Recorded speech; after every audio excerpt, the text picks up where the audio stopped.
Ukraine's president has called for comprehensive peace talks with Russia without delay. Volodymyr Zelensky also accused Russian troops of causing a humanitarian disaster in the besieged city of Mariupol. Well, the mayor of that strategically important port city says street fighting is hampering efforts to rescue hundreds of people trapped inside the basement of a theatre that officials say was bombed by Russia on Wednesday. Our correspondent Jonah Fisher has sent this report. Mariupol is Russia's warning to the rest of Ukraine. For more than 2 weeks, this city of several 100,000 has resisted. Russia's response has been to surround it and destroy it. Local officials say more than 2,000 people have died and 90% of the buildings have been damaged in some way. In Kharkiv, it's a similar story. In the first few days of this war, the Russians tried to drive into Ukraine's second city. They were repelled, and now Kharkiv is being targeted by shelling. Incredibly, this man emerged almost unscathed after a university building was hit. There were 2 strikes, Vladislav says. The second one was above us, and I fell down and covered my head. I was lucky the wall came down in a way that didn't crush me. Russia is making very little progress on the ground, so its tactic now appears to be one of fear. By targeting and destroying Mariupol and Kharkiv by artillery and airstrikes, it's sending a very powerful message to the rest of Ukraine. This could happen to you too. Ukraine's president knows things could get much worse, and in a late-night video appealed yet again for Russia to seriously talk peace. We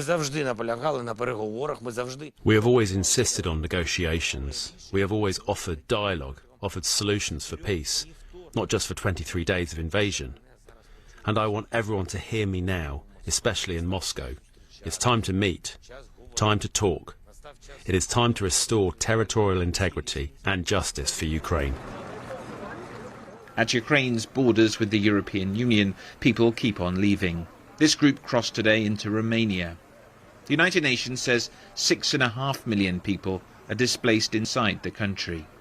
President Putin's liberation war has now driven 1/4 of all Ukrainians from their homes. Jonah Fisher, BBC News, Lviv. Well, as we've been seeing and hearing, Russia has been besieging Mariupol for weeks now as it tries to cement control of a land route to annexed Crimea, where refugees fleeing the violence there have been telling stories of how they actually escaped from the heavily shelled city. On the 12th, 13th and the 14th, there were constant airstrikes. We were all sitting in the cellar. From explosions in houses nearby, the windows were shattered. The residents went to their cellars. Those who could do so left the city, but a lot of cars were bombed and they burned down, so those people couldn't leave. There were lots of people dying in the streets. Dead bodies were lying in the streets. There is no Mariupol. We sat in the cellar for 10 days and did not leave once. We neither had water or electricity. It was good that in the neighbour's yard we had access to a bomb shelter. Well, cellar. I wouldn't really call it a bomb shelter. I'm an English language teacher. I really miss my children, those that I taught, and I can't imagine what to do now. Well, just some of the people that have managed to actually get out of Mariupol. 300,000 still trapped in that city. Well, just a short time ago, I spoke to the UK-based Anton Levitsky-Ushkin, whose family has managed to actually get out of Mariupol. He hadn't been able to actually reach his twin sister for 11 straight days. Well, I asked him when I spoke to him what his sister had told him about what it had been like in Mariupol. She said it was absolutely horrible. Start with the fact that they've been for like 2 or 3 weeks now with no electricity, water, heating, nothing. Food was running out, and in the end she's scared. She was more afraid of hunger than actually being shelled, but the shelling never stopped since the beginning of March. And on the street they've ended up, the nearby houses, all of them were destroyed, and only their house luckily survived.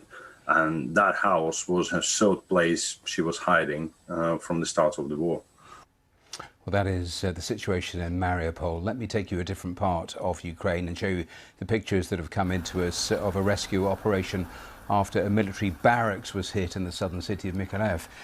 Dozens of people have been killed. That strike about 36 hours ago. A military spokesman has said that the final toll is still unknown, as rescuers and soldiers, you can see them here, still going through the rubble, pulling out bodies as well as survivors. We know many people have been taken to hospital, but to reports on the ground talking about dozens of people who have been killed in this, one of Russia's latest attacks on a military base in Ukraine.